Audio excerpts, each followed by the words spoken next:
Ladies and gents, it's the gig guy in London, and just want to talk to you about insurance and dealing with insurance companies after a road traffic accident.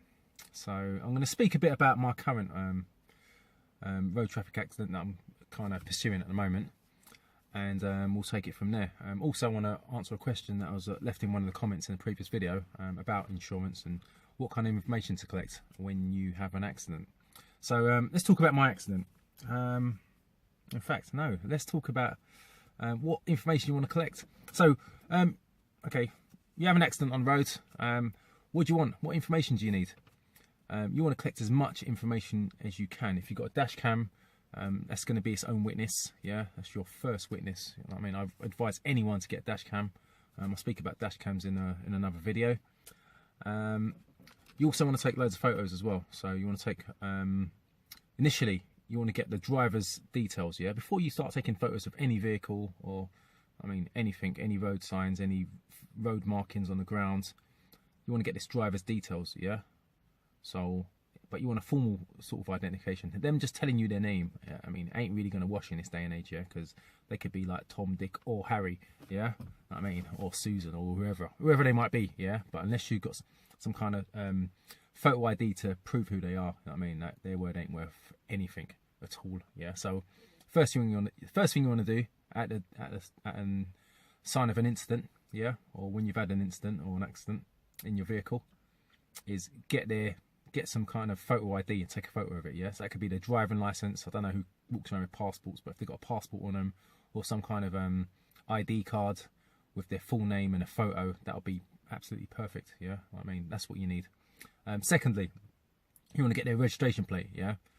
Always, I mean, my policy is to take a picture of the front registration plate and the rear one as well. You know, some people driving around with different rear number plates to evade speed cameras and so on and so forth, you know what I mean? It might just be your unlucky day if you're just taking a picture of the rear one and the front one saying the correct number plate, yeah? Next, any damage to the third party vehicle, take a photo, yeah? Or if you've got a video recorder, record it as well. I mean, just walk around the car, highlighting anything and talk your way through the video, yeah? That'll pay dividends. And also take loads of photos as well, you know, because different angles will show a different extent of the damage to the third party vehicle. And once that's done, do the same with your vehicle, yeah? Take a picture of all damage, yeah? If in little scrapes, scuffs, where you think the contact's been made, etc, etc, yeah? So that's what you want. You want to make a note of the third party vehicle, the make and the model, the colour, I mean, anything else you can get about the third party vehicle. Are there any passengers in the third party vehicle? Yeah, you want to make a note of that as well. You know what I mean? You might have an accident with just one person in the car, but when the claim comes through, you know what I mean, it's like the car's full. You know, there's like 4 or 5 people in the car.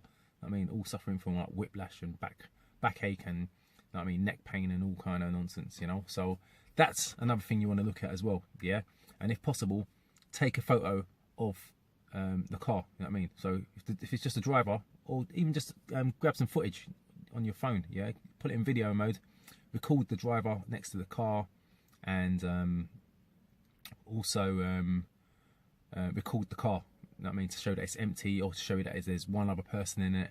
And I mean, get a picture of them, you know. I mean, people are going to try and tell you, oh, you can't film my car, you can't film in public. Yeah, that's nonsense. Yeah, you got all rights, yeah, to film and take still photos in a public place. Yeah, so if you're on the road, you've had an accident, you're well within your right to do it. Yeah, don't let nobody put you off, or don't let nobody intimidate you. Okay. Okay. Now, in my instance, if you might have seen the video I posted on Sunday, in regards to my road traffic accident with a foreign lorry. Now, what I didn't know at the time is, as well as taking the videos and having the dash cam footage and so on and so forth, you need to, I've got the driver's driving license details, and I've got a picture of the front and the rear number plate, which, funny enough, yeah, this vehicle's from the Netherlands, yeah, left-hand vehicle, yeah, left-hand drive articulated lorry. Now, the front number plate is for the cab, and the back number plate was for the trailer. Yeah, so there's two completely different number plates on this vehicle. So if I just picked up the rear number plate, that's just a trailer plate. Yeah, I don't know how it works in Europe, yeah, but they're running on two different plates for these trucks. So I needed the front number plate for the vehicle itself, not the trailer.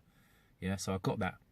However, what I learnt thereafter, when I reported the incident to my insurance company, they're like, "Oh, did you get the green card information? Because it contains information about their insurance company in their country." I was like, "What are you talking about?" I mean, I was like, "You get it. That's your job. You know, that's what I'm paying you for." I mean, it's like, "Oh, we may or may not be able to get it because it's really hard trying to track these companies down abroad, and I mean, getting the relevant information, and there's language barriers and so on and so forth. So, I mean, if we do get it, it might take a lot longer than it would normally take for in comparison to if you had an accident with somebody who's got a UK vehicle in the UK somewhere." Yeah, so that's what she's trying to weed off to me. So I was like, "Oh, I'm not even having this." Yeah, she's asking me after I've exchanged details and told her about the incident, she's asking if I want to make a claim on my insurance policy. Like, what am I paying insurance for? I mean, to make a claim on my insurance policy, and then my 3 years no claims just goes down the drain, and then next year I'm paying like $3.5–4 grand for insurance. Does that even make any sense? I was like, nah, forget all that. Anyway, so did some detective work. So got a video coming up next, and it's the dash cam footage from the accident. So what I've done, I've slowed it down, and as I've passed the vehicle, which was on my left at the time, they had the name and the website for the fleet management company that operates the vehicle. So Stevie here, I'm going to show you that footage just now. Anyway, but Stevie here now, yeah, gig guy. I contacted them directly. I was like, "Listen," I sent them the dash cam footage, pictures of the incident, the driver's license plate, not license plate, the driver's license, and all the information I had, yeah, and gave them my version of events, etc., etc. And then they forwarded the document. They said they're going to submit it to their insurance company, and it had the details of the insurance company on it, which I then passed to my insurance company. So, I mean, over the space of like a couple of emails, you know what I mean, on a Monday morning, I mean, I got all that information that I needed to pass on to the insurance company, and the insurance company's telling me that this might take months or whatever. You know what I mean? Somebody in the insurance company probably would have saw the dash cam footage and never thought to slow it down and look at it in detail to get the information about the fleet management company that operates the vehicle. You know, so I mean, it's only my good work that's probably saving my skin and saving me time and saving me money in the long run as well. So dash cams are essential. But I'm going to leave you with the footage, yeah.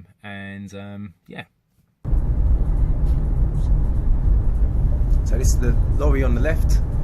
The writing is in gold on the door and the side panel. Website on the left, company name on the right, and I managed to enlarge the company name. Bingo. Dashcam, you're great. Okay, yeah, one last point I want to make.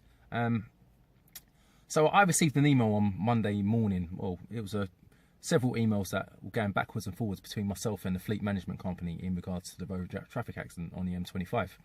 Now, the driver of the lorry, he's presented the diagram which is attached to this document that they're trying to get me to sign, basically showing that the lorry driver's indicated and moved from lane 1 to lane 2, which I was in.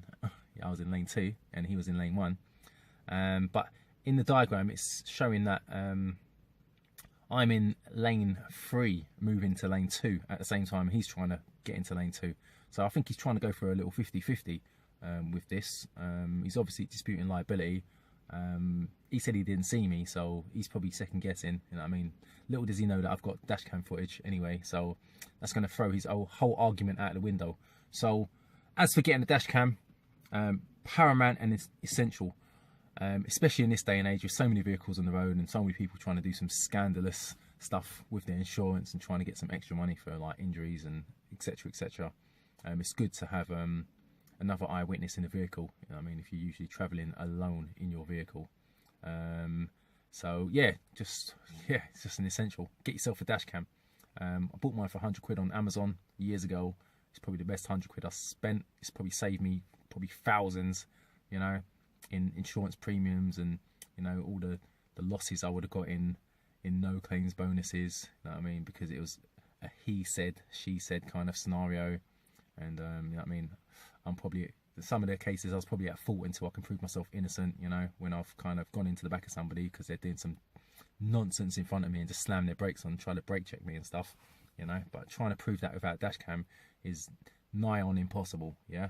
But anyway, here's the diagram. I'm going to show it next, and I'm off anyway because end of my day, sun's going down, so I'm going to get myself home. All right, it's the gig guy, London, and I'm signing out. Peace. Oh yeah, if you've got any other questions or comments, leave them below. Later. So this is the diagram.